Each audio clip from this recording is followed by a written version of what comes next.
Good morning, everyone. Welcome back to Ezekiel Class. We are in class number 28. Class number 24, and we are studying Ezekiel 28, and we're only going to study 9 chapters today, and 9 verses today in chapter 28, and 2.5 of those we already talked about last week. We're going to summarize those and move on to the rest. This is one of the most important parts of Ezekiel. It's probably among the best places in the Bible to understand Satan, to understand the nature of Satan, who he is, what he does, how he got to where he is, and how sin got into the world, and how sin got into creation, and all of those kind of things. Ezekiel gives us, in these few short verses, one of the best understandings you're going to find anywhere in the Bible of where Satan comes from and who he is. So we're going to focus on that today. And next week there will not be a class. We will be having a church breakfast here in our church. So those of you watching at home, sorry about that, but there won't be a class next week. But please tune in the following week, and may God bless you during this Holy Week as well. So last week we were we looked at the beginning of chapter 28, and in the first 10 verses of chapter 28, we learned about a guy by the name of King Ithobal II, and he is a king. He is the supreme leader, so to speak, of Tyre, the nation of Tyre. But interestingly enough, God calls him the Prince of Tyre. But when you see a prince, you think, well, who's the king, right? Who's the guy that's above that? And we're going to learn a lot. We learned a little bit last week about who that king is. We looked at verses 11 and 12 and figured out that that king is actually Satan, and that he is the one that God is referring to as the king of Tyre. So we figured that out from last week's class, and we're going to take a look now this week at everything that this chapter has to tell us about Satan.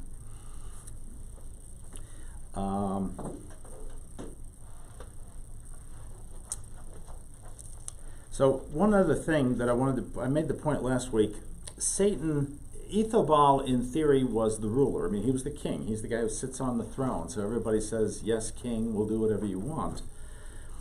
But really, there was a power behind the throne. Satan is behind the throne, and he's behind evil in the world, wherever we may find it. And Satan was behind Ithobal. And to show you an example of that, I want to pick out is from Ephesians 6, verses 11 and 12. This is not in your actual notes, so you may have to find this on your own here if you have your Bible. Ephesians 6, 11 through 12.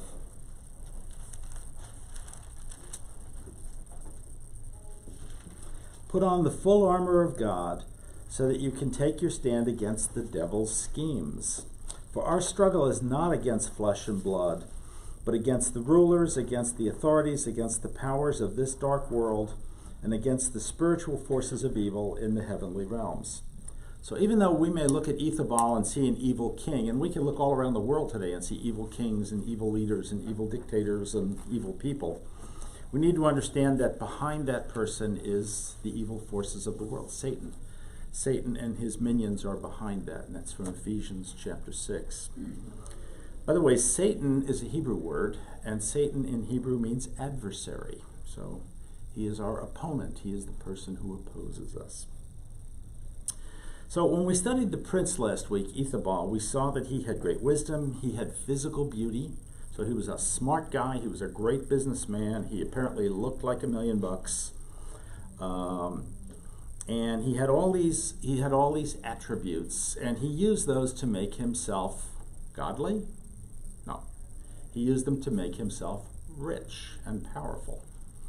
So God gave him all these beautiful things, his wisdom, his physical beauty, the position of being born into the royal family. God gave him all this wonderful stuff, and he used it to make himself rich and to make himself powerful. Not the reason God gives us gifts, right? Now, as we got into, let me read you now the verses for today, and then we'll go from there. This is on your last page of your handout. For those of you at home, this is chapter 28, verses 11 through 19 of Ezekiel 28. This is Ezekiel speaking. The word of the Lord came to me. Son of man, take up a lament concerning the king of Tyre, and say to him, this is what the sovereign Lord says. You were the seal of perfection, full of wisdom and perfect in beauty. You were in Eden, the garden of God.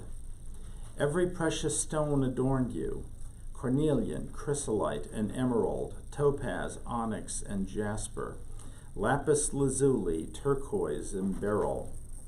Your settings and mountings were made of gold. On the day you were created, they were prepared. You were anointed as a guardian cherub, for so I ordained you. You were on the holy mount of God. You walked among the fiery stones. You were blameless in your way from the day you were created, till wickedness was found in you. Through your widespread trade, you were filled with violence, and you sinned. So I drove you in disgrace from the mountain of God, and I expelled you, guardian cherub, from among the fiery stones.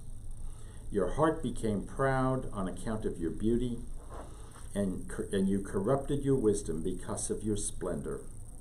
So I threw you to the earth. I made a spectacle of you before kings.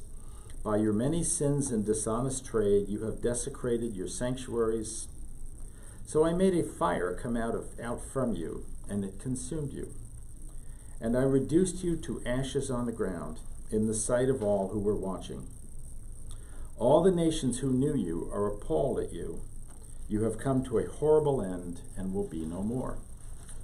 That's the story of Satan, right? So, recall the first time we ever see Satan in the Bible is in Genesis chapter 3, verse 1, when Satan appears as a serpent. Doesn't exactly sound the way God just described him here, right? I mean, God just described him as all this stuff up here. God described him as the seal of perfection. You don't see the word perfection used in the Bible very often for anything other than God. So Satan was created as a perfect angel, as a perfect creation. It says he was the craftiest. Craftiest is similar to wisest. So he was the wisest creature God created. Let me read you that actually. That's from Genesis 3:1.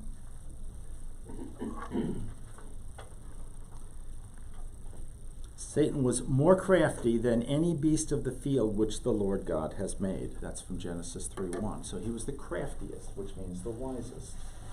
Goes on to say he was a guardian cherub, right? A guardian cherub. We're going to talk about the cherubs, but the cherubs guarded the glory of God and the throne room of God in heaven. They still do today. It says he was adorned with all kinds of jewels and that they were set in gold. So Satan sparkled like a disco ball or something. Satan sparkled when you looked at him. He was obviously a person that you just kind of went, wow, he's really high up in the pecking order, right? Satan was anointed. He was ordained. That's in there as well. We just read that. Satan was on the holy mount of God. We're going to talk about what the holy mount of God means, but the holy mount of God is essentially the throne room. It's heaven. We'll get to proof of that in a few minutes. He walked among the fiery stones. We're going to see that the fiery stones are in the throne room of God. They are in heaven, right in front of God. Then it says he was created, right? It makes a point of saying he was created. So he didn't just come into being the way, he didn't just come into being somehow. God created him. He was a creation of God, just like we are, just like everything around us is. This entire universe is a creation of God. He was created. And then it says he was blameless, so he was perfect. He was sinless. He did not sin. He did not know how to sin. So that's how he was created, and that made him a pretty high-level person. He was probably the next highest person in heaven after God. Not exactly clear, it doesn't say quite that, but that's based upon what we see here. That's probably about where he was in the pecking order at that time. So obviously the Satan we're seeing here is not the Satan we just saw in the Garden of Eden, right? The Satan who's a serpent, who is in sin and who's about to bring Adam and Eve into sin. So this clearly is at a different time. It's not at a time. It's not at a time since man's been on this planet. This occurred at an earlier time before man was created. So somewhere in there God created Satan, cherubs, people like that, to guard his glory. We don't know exactly when that was. They don't give us a time anywhere in the Bible, but it was somewhere before Adam and Eve. We know even from the book of Job that Job was after Adam and Eve, but he was before Abraham, that Satan walks in and talks to God in heaven during that period. And so we know that Satan was around and was obviously fallen at that point in time. He was not this angel at that point in time. Now another thing it says is that he was in, let me put this up here, I'm running out of board space today, but I'll put this up here. He was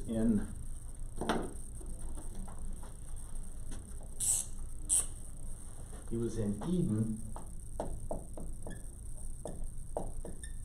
the garden of God.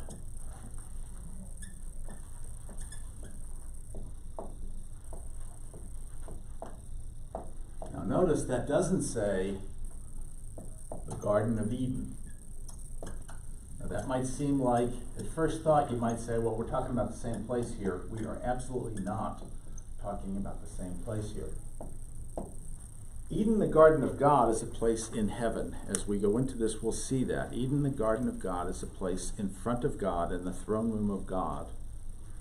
It's a place where Satan served, and he served as a cherub, as a guardian cherub up there.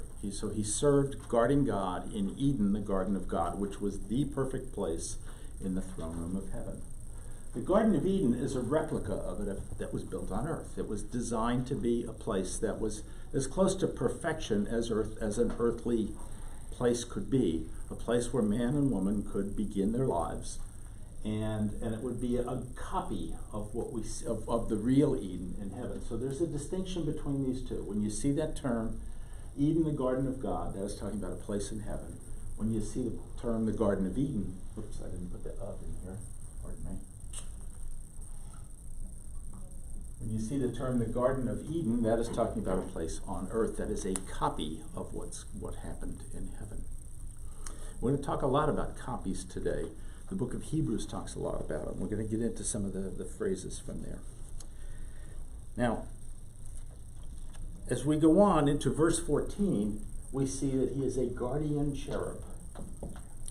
Now, a guardian cherub tells us that he was an angel, right? Satan was an angel at some point in time. He obviously fell. We're going to get to that later in the story here. But at this point, he is a guardian angel in heaven. He is guarding the glory of God. That's what guardian angels do. By the way, cherubs, the term cherubs appears 79 times in the Bible, so we have a pretty good understanding of what cherubs do. And cherubs guard the glory of God in heaven. That's what they do. They are the closest to God in terms of guarding his glory.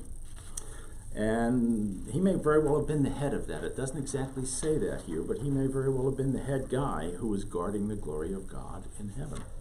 So he was right in front of the throne all the time, day after day, from eternity, not from eternity, but from the time he was created. He was guarding the glory of God right in front of the throne every day. That's a pretty responsible position. By the way, you may ask yourself, what was he guarding it from if sin didn't exist yet? He may have asked himself that question. That's an interesting question. I'm sorry, I said 79 references. There are 69 references to cherubim in the Bible. My apologies for that. Now, if you go back to Exodus 25, verses 17 through 22, we find out what the role of cherubim is on the Ark of the Covenant as it was given to Moses. So let's go back now and look at Exodus 25, verses 17 through 22. And we'll see what cherubim do.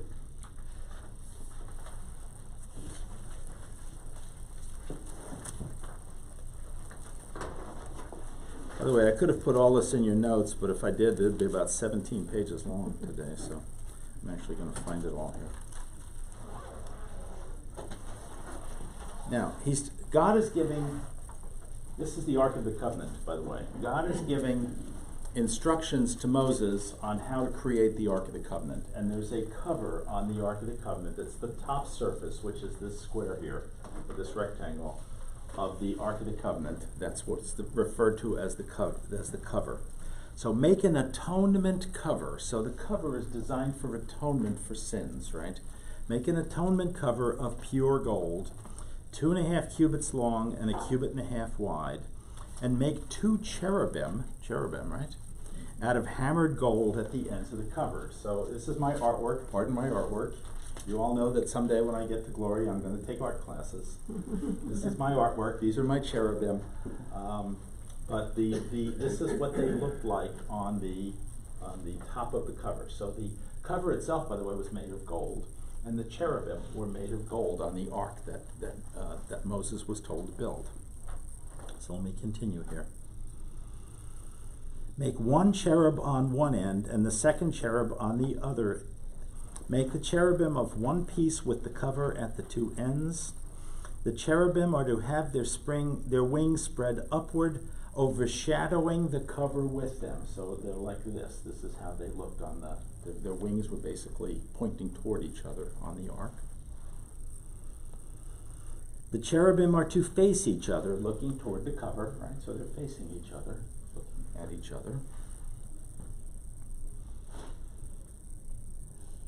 Place the cover on top of the ark and put in the ark the testimony which I will give you.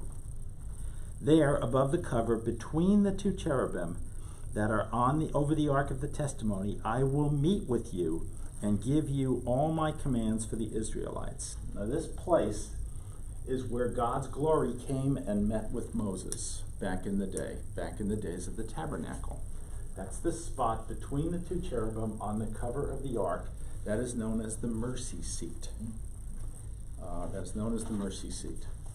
So that's the place where when the tent lit up in the tabernacle and Moses went inside and he met God, God was there. The glory of God was there. It was on the mercy seat in the middle of the Ark of the Covenant, in the middle of the cover of the Ark of the Covenant. Okay.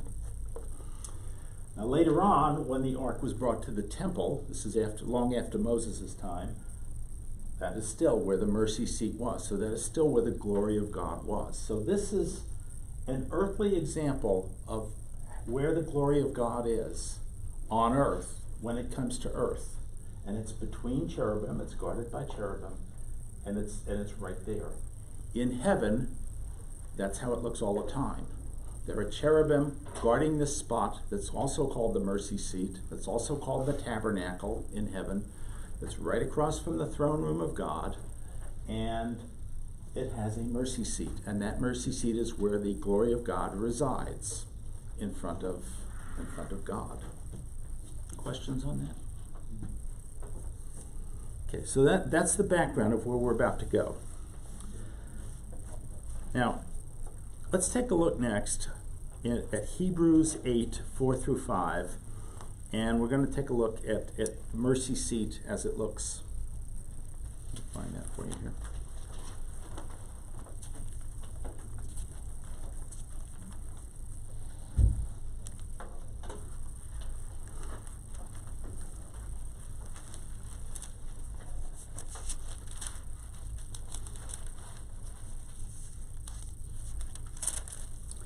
Okay, Hebrews 8, 4 through 5. If he were on earth, he would not be a priest, for there are already men who offer the gifts prescribed by the law. They serve at a sanctuary that is a copy and a shadow of what is in heaven. So the priests served here at the ark on earth, back in Jesus' time. This is a copy of what is in heaven in front of the throne of God, right? Let me continue with that. If he were on earth, he would not be a priest, for there are already men who offer gifts prescribed by the law. So they serve as a sanctuary that is a copy and shadow of what is in heaven. This is why Moses was warned when he was about to build the tabernacle.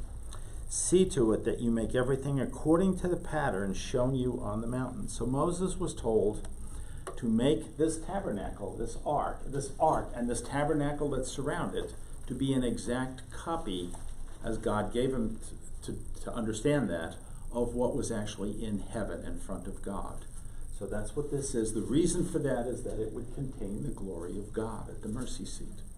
That is the whole reason for all of this, was that when God came down to visit Moses or to visit the temple, he would come down to the mercy seat, and that would be where he would be encountered. Questions on that? So it's a copy of the real one that's in heaven, the real one that Satan served at in Eden, the garden of God. Like the tent, the tabernacle? Yes. The tabernacle was in Moses' time. It was a tent in Moses' time. And inside the tabernacle was the ark. Mm-hmm. And every now and then the tent would light up. And when the tent lit up, Moses went in and met God. And when the tent lit up, it was because God was here. He was here at the mercy seat. Most of the time, the other 99.9% of the time, God's up in heaven. Yeah. Well, I guess he's everywhere, but I mean, the rest of the time, God's up in heaven at the real mercy seat, which is right in front of him on the throne. Okay. I was going to ask, how did the builders of the mercy seat know what it looked like? Well, Moses was given direction from Right. God right here. God actually revealed it to Moses. Is how Yes. they knew that. In Exodus chapter 25 and some other chapters around that, God gave Moses specific directions of how to build all this stuff.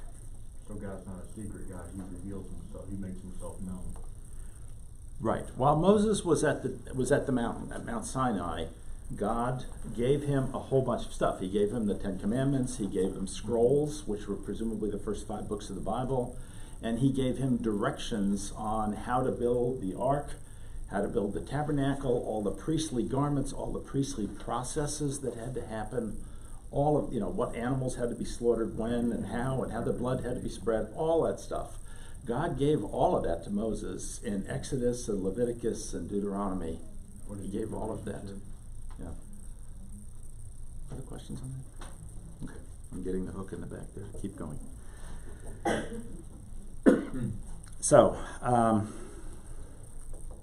So we know that Satan's job in heaven before the fall was to be the covering cherub, to guard the glory of God.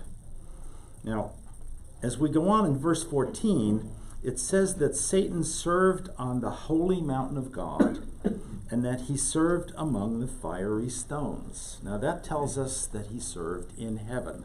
We're going to see that in a couple of places. Let's look at Psalm 48 first. Psalm 48 verse 1.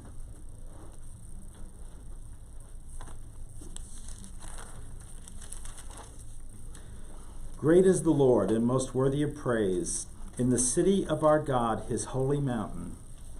So God's city, where he lives, where he dwells, is his holy mountain. So that is the holy mountain of God. So that answers the first part, is where is the holy mountain? It's where God dwells. The second part is, where are the fiery stones? We find that 2 different places in Ezekiel. The first place is back in Ezekiel 1:13. You might remember we saw this in one of our very early classes. Let me find that for you. In Ezekiel 1:13, it says, the appearance of the living creatures. Remember, the living creatures were cherubim around the throne, right? The appearance of the living creatures was like burning coals of fire or like torches. Fire moved back and forth among the creatures. It was bright and lightning flashed out of it. So it was a fiery kind of thing that they were in around the throne. So that's the first example of it. The second one is 3 verses later in Ezekiel 28:16. I read this to you a few minutes ago, but I'm going to read it again.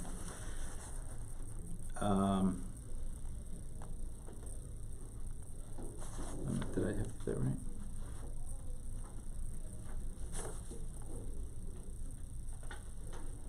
Oh, so I drove you to disgrace from the mount of God. I expelled you, guardian cherub. In other words, he was thrown out of the mountain of God. He was thrown out of heaven. So Satan was thrown out of heaven. He apparently was allowed some level of ability to come back in. As we saw in the book of Job, he had some ability to come back in and talk to God occasionally. We're not exactly sure how he did that or how often or when or whatever. We don't get that in the Bible. But he had some access to heaven even after that. But he basically was tossed out of the throne room of God, where he was the guardian cherub. That was gone. That was gone for him eventually. Now, in verse 15, it says that Satan served blamelessly, right? He served blamelessly in his role from the time God created him, okay? So it's interesting there. First of all, God created him. which means God can destroy him if he wants to, right? He's a creation of God. God can do anything he wants to with him. Just like if you make a piece of pottery and you create it, you can do anything you want with it. That's up to you. You created it, you can do what you want. So God created him, he can do what he wants with Satan. God created him to be blameless. He created him to be without sin. Perfect.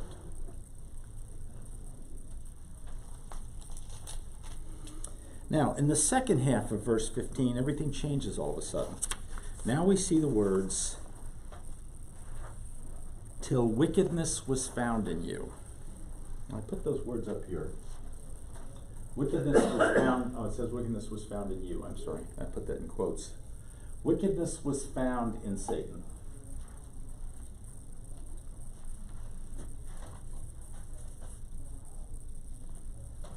So where did wickedness come from? How did sin get into the world? Was there some tempter who tempted Satan? No. There was no tempter that tempted Satan. Where did, Satan committed the very first sin in all of creation.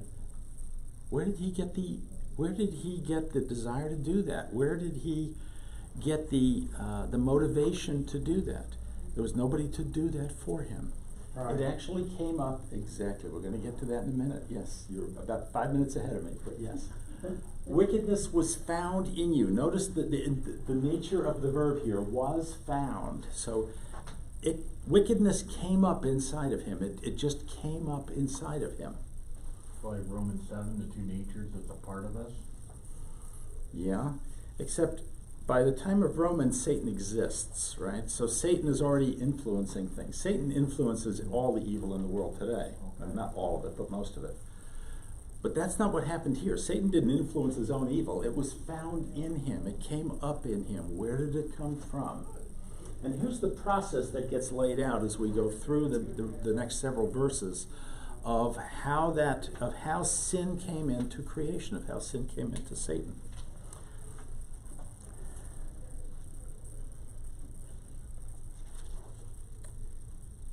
Oh, by the way, Jesus says in John 8:44 that Satan is the father of lies, so he is the origin of lies. He is the one who created sin in the world. So God created Satan, Satan created sin. Yes, Satan, God did not create sin, okay? That's an important point. God did not create sin. There is a point in the Bible where it talks about God making evil. That's a different subject than sin. God did not create sin. Sin grew up in Satan. I'm about to take you through how that happened, what the process was of how that happened. But Satan came into the world, or sin came into the world inside of Satan through some process. I'm going to talk through that process now. That's how sin got into the world. There was no Satan to go tempt us into sin in those days. Interesting. Now, if you go into chapter 16, it says that it came up in Satan through his widespread trade. What's a trade? A trade is what you do for a living, right? If you're a plumber or a mechanic or whatever you do for a living, that's your trade. So what was Satan's trade? Oh, by the way, let's talk about Ithobal first. What was Ithobal's trade? He was a merchant. He was a king, and he was a trader. He knew how to trade things all over the world. He knew how to buy this and sell that, and he knew how to trade in ways that very few of us know how. That was Ithobal's trade. And that's what got him into trouble, was his trade. Satan's trade was, he was the guardian cherub, right? He guarded the real mercy seat that's in heaven. He guarded the real mercy seat in heaven for God. So he was the closest creature in the entire creation to the glory of God. Cool position, right? How did that lead to sin? Right. Let's Question. see. Yeah. If there's no sin in heaven, why does it need to be guarded? Great question. I have this mental, the Bible doesn't tell us the answer to that. That is an absolutely great question. But I have this mental image of Satan coming up to God and saying, God, I'm guarding your glory. What is it you're guarding from? And I have this image of God saying, just wait a while, you'll find out. I don't know. That's just my view of Maybe it. he tried to take God's glory for himself, I don't know. He almost certainly did. We're going to come to all of that here in a few minutes as we continue on. That was a great question. So, first of all, the process of how pride leads to sin. We all have God-given gifts. Every one of us has something that God has given us as a gift. The question is, how do we use that? Most of us tend to take our gifts and use those extensively, use them a lot in our lives. And the reason is it makes us successful, right? Successful. If your gift is you can stand up in front of people and talk, you tend to talk, right? If your gift is that you can fix things with your hands, you tend to like to fix things with your hands. If your gift is that you can create beautiful dishes of food in the kitchen, you like to do that. We tend to take the gifts God gives us and use them extensively. That would be the word widespread there. Widespread trade. Widespread means that Satan was was guarding the glory of God all the time. So he was constantly doing that. That was what he was doing. It was his widespread, it was his trade, and it was widespread because he had a huge amount of experience at doing that. So that is Satan's widespread trade. Now, once we use our gifts, we tend to find that we can do better in the world, right? Whatever our gift is, if our gift is making things with our hands, we can use that to make money and to earn a living. If our gift is cooking things in the kitchen, we can use that to create beautiful things and sell them or give them to our family and make ourselves successful in the world. So we can use the gifts God gives us to be successful in the world. That leads obviously to worldly success. Note I'm putting the word better in quotes here and the word success in quotes because we're talking about worldly success in the world. Over time, what happens if you have great gifts? You tend to take them for granted, right? Now all of a sudden you tend to think, wow, I've got this great gift, and you forget about the fact that God gave you that gift. You tend to think, well, it's mine, it's my gift, I've got it. And you tend to take it for granted. And over time, that can turn into taking credit yourself for that gift. That can turn into, well, I have this gift because I'm really cool, and I have this gift because I'm really great. And taking credit for your gift is pride, right? Taking credit for gifts God has given you is pride. Obviously, that quickly leads to pride. We know pride leads to sin. That's all over the Bible. And pretty soon you can even get to the point of saying, gosh, I'm so great, I must be a god, right? How many people do we know in this world that think that there's some kind of God today? A lot of them. So that's the process, presumably, that seems to be described here, and we're going to go through that process a little bit over the next couple of verses. But that's the process by which Satan seems to have come from blameless, perfect, absolutely perfect creation to the father of lies, all sin, all sin coming out of him. That appears to be the process that God is showing us here.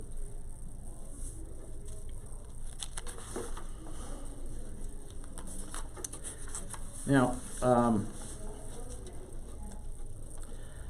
question, and thank you for bringing this up earlier. Question is, what was he looking to accomplish with this? And Daniel 11:36 is the best verse I can think of to answer that one. Let me go find Daniel 11:36 for you. This is when Satan indwells the Antichrist at the middle of the tribulation. Why is he doing that? And that's in Daniel 11:36.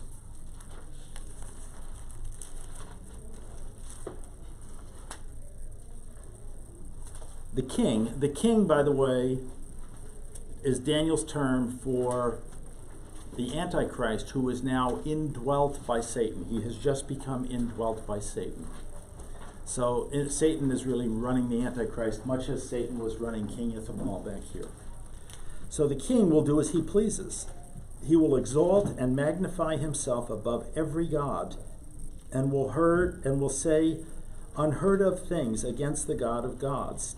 He will be successful, until the time of wrath is complete, for what has been determined must take place. So, What was Satan's motivation? It doesn't exactly say in the Bible, but we can probably connect the dots between Daniel 11:36 and what we just read up here in Ezekiel 28. We can probably connect the dots.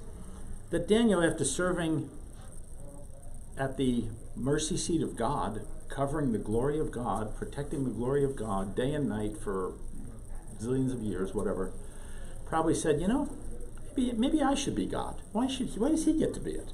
Maybe I should be God, and or something like that. And presumably put together some sort of rebellion against God. Now it goes on to say that if you looked at the words we read earlier, it goes on to say that rebellion was violent. So what did he try to do? Did he try to overthrow God? Did he try to replace God? We don't know. All we know is that whatever he did was violent. Questions on that? By the way, one of the things we know about Daniel 11:36 is that is exactly what the Antichrist, who's indwelt by Satan, will do during the second half of or during the midpoint of the tribulation that is to come yet in Revelation. Now, another thing we see in verse 14 is that Satan was ordained and anointed. You saw both of those words in verse 14. Satan was ordained and anointed. Anybody know what the Hebrew word for anointed is? Mashiach. We would translate it as Messiah. So, perhaps part of his motivation might have been to replace Jesus, to be able to be the one who comes into the world to save us from sin, or something like that, although sin didn't exist yet. But perhaps he may have viewed himself as a Messiah, as an anointed one who could come into the world and save us from something or other. Perhaps. It's interesting that God uses both of those words in that verse, anointed and ordained in that verse. Didn't he argue over Moses' body, or who get to keep Moses' body, or something it talks about? Wow. Yeah, I don't have that one right on the tip of my tongue. I vaguely remember something about that, but I don't have it on the tip of my tongue. He disputed over the body of Moses. Okay. Maybe that was some kind of, he wanted to be some kind of reincarnate, like we were saying with Jesus. I don't know. It's been a while since I read that. It came to me. It's been a while since I read that. I'm sorry, I just can't speak to that right now. Good question. Wish I had the answer. I'll try to look it up for you for next week. Appreciate it. So with this sin, Satan corrupted. What did he corrupt at that point? He corrupted the guys around him, right? The angels around him. The angels around him. But what did he corrupt? There's no earth to corrupt yet. What did he corrupt? He corrupted the heavenly tabernacle. The tabernacle that's in heaven, the one that's in front of God. So, when Jesus comes into the world, he's not only going to have to take care of sin here on earth among us, he's going to have to take care of sin in the heavenly tabernacle as well. We know that from Hebrews chapter 9. So Jesus has two jobs to do with his blood. He has to use his blood to atone for our sins down here, and he has to use his blood to atone for the sin of Satan and his minions up at the heavenly tabernacle. We get that from Hebrews 9. Let me start. There's a couple of places that we're going to look at. Let's look at Hebrews 9, 22 through 25.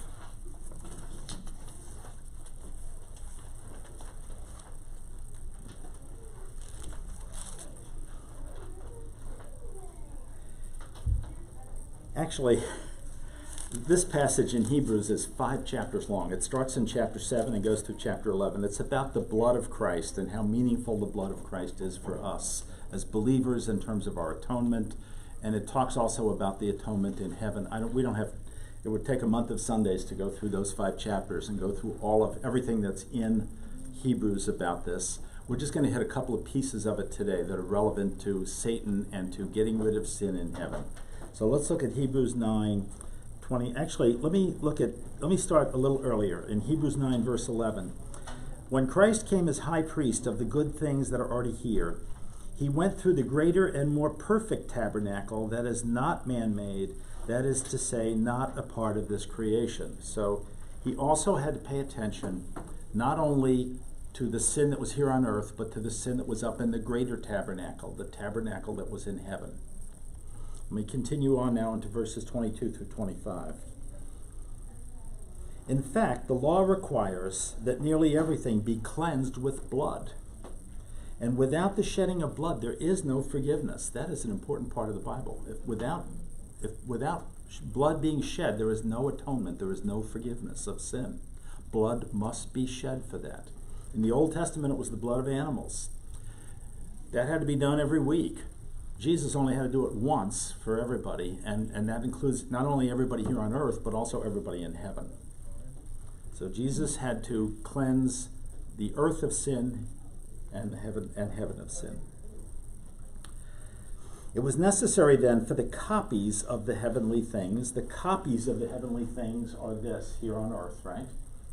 To be purified with these sacrifices, but the heavenly things themselves with better sacrifices. So when Jesus came to die for us, he not only had to take care of our sins down here, he had to take care of that sin up there that Satan created initially. That's what's saying here. Yeah. 5 minutes. 5 minutes? Okay. Well, we probably won't get through all of it today then, but we'll get through as much as we can. So Jesus had to not only purify the sins that we have created down here, purify us from our sins, but he had to purify this heavenly tabernacle as well, the real tabernacle that this is just a copy of, that's up there, that Satan polluted so many years ago. Deb, when you get to the end of it, just cut me off and tell me, okay? It's gonna cut you off anyway. Okay, I know you will.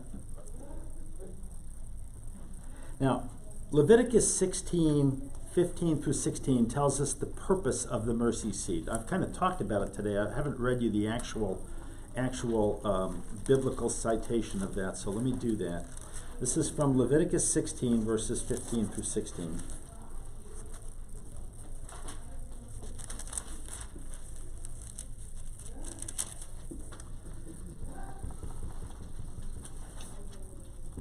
He shall then slaughter the goat for the sin offering for the people, and take its blood behind the curtain, and do with it as he did with the bull's blood.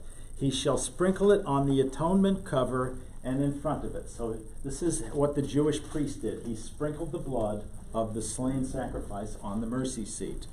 Now, in this way, he will make atonement for the most holy place, because the uncleanness and rebellion of the Israelites, whatever their sins have been, he is to do the same thing for the tent of meeting, which is among them in the midst of their uncleanness. So what he's saying is that the priest in ancient Israel had to sprinkle the blood of the sacrifice on the mercy seat in order to atone for the sins of the people that year. Now that's what Jesus will do eventually after if you ever wonder what Jesus does during those 3 days between the crucifixion and the resurrection, one of the places he goes is to heaven to do that, to put his blood on the mercy seat, to atone not only for the sins that we've all committed down here, but for the sins that Satan committed initially.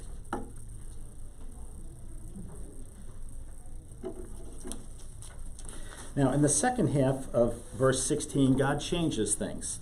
He changes up the tone and says Satan is going to be driven out of heaven. He's going to go out in disgrace, out from the fiery thrones. And in verse 17, we see that Satan's heart becomes proud because of his great beauty, wisdom, and splendor which God had given him. Now, beauty and wisdom we talked about earlier. Splendor, I don't particularly like the translation of the word splendor here. If you look at some of your translations, you'll see the word brightness in there. I think brightness is a better translation of it, because I think what's being referred to here by splendor or brightness is the glory of God itself. So he had great beauty, he had great wisdom, and he had a splendor, a brightness that came from being around the glory of God. I think that's what's being implied here, rather than that he looked splendid or something, which is how we might interpret that. I think that's what the Hebrew word is really leading us toward there. So his closeness to the glory of God made him just kind of glow, right? And eventually all that glowing got into his heart and became pride, just through that whole process we talked about earlier. Now in the second half of verse 17, the Lord now changes again, and now he moves from events that happened in the time of Adam and Eve and even before that to that which hasn't happened even yet. So in the second half of verse 17, when God says, "So I made a fire come out from you, and it consumed you, and I reduced you to ashes on the ground." So what we're talking about now is what's in Revelation. First of all, in Revelation 12, 7 through 9, we find that Satan is tossed out of heaven. Now this is a second tossing out of heaven, not the one that occurred way back when he first sinned. This is a second one that will occur at the midpoint of the tribulation. And I would argue that it is the defining issue at the midpoint of the tribulation. The thing that makes the midpoint of the tribulation so severe for Satan that he goes on to the second half of the tribulation with as much venom as he had is what happens here. So let me read this to you. He gets tossed out of heaven forever by God. This is Revelation 12, 7 through 9. "And there was war in heaven. Michael and his angels fought against the dragon, and the dragon and his angels fought back. But he was not strong enough, and they lost their place in heaven.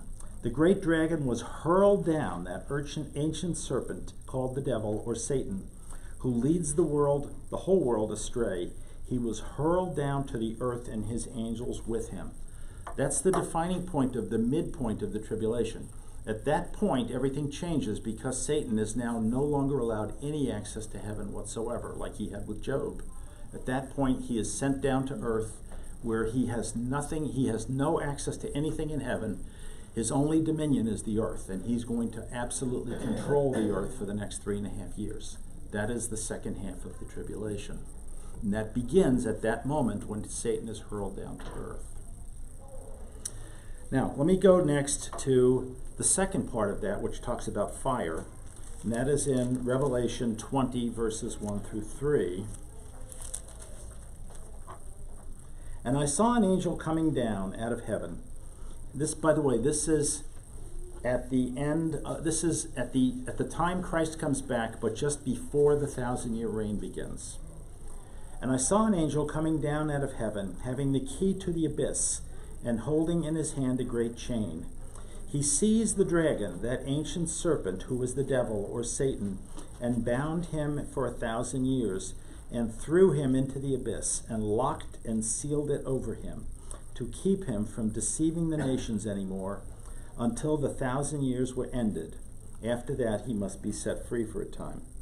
So what that is saying is that after Christ comes back and kills all the Antichrist people in the battle and all that stuff at Jerusalem, then Christ binds up Satan, has the angels bind up Satan and throw him into the abyss and lock the abyss over him. And for 1,000 years, he's not available to tempt people. So for the 1,000 years of the millennial kingdom, there's no temptation on earth because Satan isn't here to do it. He's been locked away. Now, while he's locked down there, it talks about him being mocked by kings. Well, most kings probably are going to be down there with him, right? There aren't a whole lot of good kings in this world who are going to be in heaven someday. Most kings will probably be down there with him, and they'll be mocking him and saying, "Hey, Satan, you told us to go ahead and do this, and look where it got us, and look where it got you," right? So, that he can probably expect to be mocked by the people that he tempted while he's down there during that period. That's in here as well. It talks about the kings mocking him during this period. And then the very last piece is the next to last piece is in that same chapter in Revelation 20, 7 through 10. And this is where after the 1,000 years is over, Satan gets thrown into the lake of fire forever. Let's take a look at that. "When the 1,000 years was over, Satan will be released from his prison and will go out to deceive the nations in the four corners of the earth, Gog and Magog, to gather them for battle in number. They are like the sand on the seashore. They marched across the breadth of the earth and surrounded the camp of God's people, the city he loves. But fire came down from heaven and devoured them, fire from heaven, right?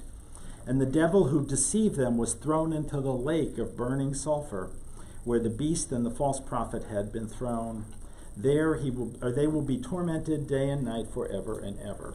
So that is the final destruction of Satan, is in that passage right there in Revelation 27 through 10. That's what's being discussed here in verse 17, is that final destruction of Satan. And then the very last thing we have is at the end of the 1,000-year reign will occur what's called the Great White Throne Judgment. And the Great White Throne Judgment is in chapter 20 of Revelation, verses 11 through 15. Let me read that to you now. Then I saw a great white throne and him who was seated on it. Earth and sky fled from his presence, and there was no place for them. And I saw the dead, great and small, standing before the throne, and books were opened. Another book was opened, which is the book of life. The dead were judged according to what they had done, as recorded in the books. The sea gave up the dead that were in it, and death and Hades gave up the dead that were in them. And each person was judged according to what he had done. Then death and Hades were thrown into the lake of fire. The lake of fire is the second death. If anyone's name was not found written in the book of life, he was thrown into the lake of fire. And verse 19 ends with saying, Satan will be no more. He will meet a horrible end, and he will be no more. So that's the story of Satan as it comes out of this chapter. And it fills in a whole lot of stuff that we don't get anywhere else in the Bible.